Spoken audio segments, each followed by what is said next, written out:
Dobar dan i dobrodošli. Gilgameš danas predstavlja za vas. U nekim davnim vremenima cirkusi su bili mesto okupljanja elite i stecište jako bizarnih dešavanja. Mi vam predstavljamo neke od likova koji su davnih godina punili cirkuse i dobijali ovacije i aplauze. Jezivi cirkuski frikovi. Bradata žena iz Ženeve. Gospođa Klofulija rođena je 1831. godine u Švajcarskoj. Rođena je dlakava, a bradu je imala već sa 8 godina. U 14. godini počela je kao atrakcija da obilazi Evropu, a sa njom su išli njen otac i njen agent. U Francuskoj je srela slikara Fortuna Klofulija i udala se za njega, a dok je boravila u Francuskoj obrijala je svoju bradu isto kako je svoju bradu brijao i Napoleon, što je Napoleona oduševilo, te je bradatoj ženi poklonio veliki dijamant. Karijeru bradate žene je nastavila u Americi, gdje ju je promovisao P.T. Branum, koji joj je dao umetničko ime Bradata žena iz Ženeve. 1953. godine William Sharp je tužio bradatu ženu tvrdeći da je ona muško i da je prevarant koji se lažno predstavlja da bi ostvarila materijalnu korist. Sud je naložio da se izvrše detaljni lekarski pregledi koji su kasnije potvrdili da se radi o ženi i da je bradata žena dar ili greška prirode i da se definitivno ne radi o bilo kakvoj prevari.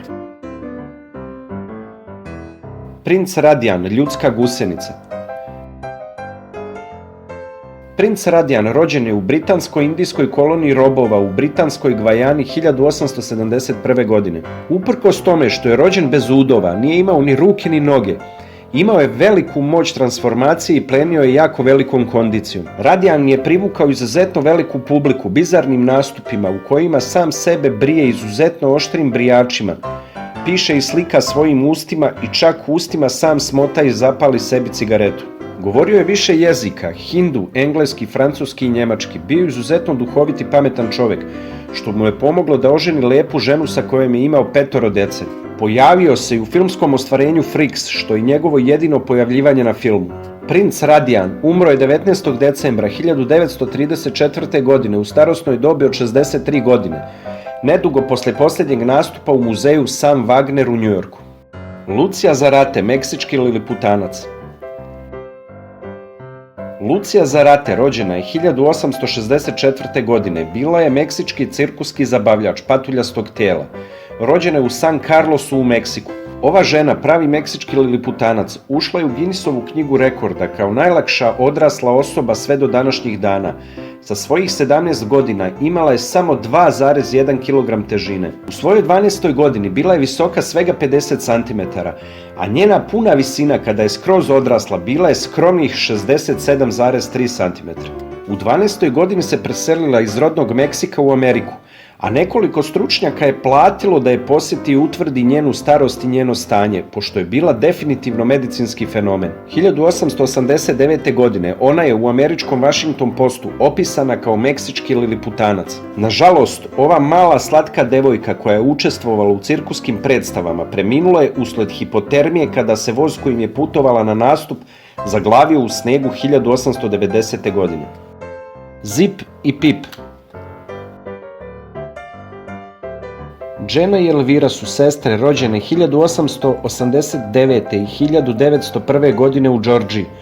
Rođene su obe bolesne od mikrocefalije. Mikrocefalija je neurorazvojni poremećaj koji se karakteriše abnormalno malim lobanjama, povučenim čelom unazad i mentalnim poremećajima. Zahvaljujući svojim poremećajima i čudnom izgledu, Zip i Pip su zarađivale zabavljajući narod pod nazivom dve džordžijske breskvice. Publika se oduševljavala jer su bile jako male, sa čudnim izgledom i inteligencijom malog djeteta. Tokom velike depresije Zip i Pip bi zarađivale $45 mesečno, a na kraju su se pojavile u filmskom ostvarenju Freaks iz 1932. godine. Mirin Dajo. Nakon puno godina čudnih snova i paranormalnih iskustava, Holanđanin Arnold Gerrit otkrio je da ima čudnu sposobnost u svojoj 33. godini. Arnold je zaključio da je neranjiv i da može postati poznat po tome što će zabadati mačeve kroz svoje telo bez posljedica. Umetničko ime mu je bilo Marin Dajo. On je na čudan način potvrdio svoje bizarne sposobnosti kada je na snimku na rengenu zabeležio probadanje svoga tela mačem. I pored toga što je tvrdio da je neranjiv, mnogi su sumnjali u tu činjenicu što se na kraju pokazalo kao ispravno. Godine 1948. umro je usled rupture aorte nakon gutanja čelične igle koja je kasnije trebala biti hirurški odstranjena. 7 Sutherland sestara. Sara Victoria, Isabella Grace, Naomi Marie i Dora, 7 sestara Sutherland, smatraju se prvim američkim celebrity modelima. U vreme najveće popularnosti bile su u rasponu od 18 do 36 godina starosti. Sa Branumom su debitovale 1882. godine kada su održale koncert, koji pored njihovog talenta i lepog glasa nije bio jedina tačka. Na kraju koncerta su razvile svoje kose i pustile ih preko ivica bine. Zajedno su imale dužinu od 37 stopa, što je izazvalo iznenađenje kod publike, ovacije i gromoglasan aplauz. Međutim, koncert i tačka sa kosom nisu bili vrhunac karijere, već je to postala marketinška industrija u razvoju, koja se bavila preparatima za kosu i reklamnim kampanjama za žene, što je ove devojke napravilo milionerima tog doba. Odrasle su u siromaštvu, pa su velike količine novca kod njih izazvale raskalašan život, što je dovelo do ludila i nesreća, a na kraju se i svo bogatstvo istopilo. Colloredo blizanci. Lazar i Baptista rođeni su 1617. godine u Genovi. Bili su italijanski blizanci koji su obišli Evropu u 17. veku. Gornji deo tela i leva noga Baptiste virili su iz grudi i stomaka svog brata. Baptista nije pričao, ali se trzao i treptao očima. Bio je pravi parazitski blizanac.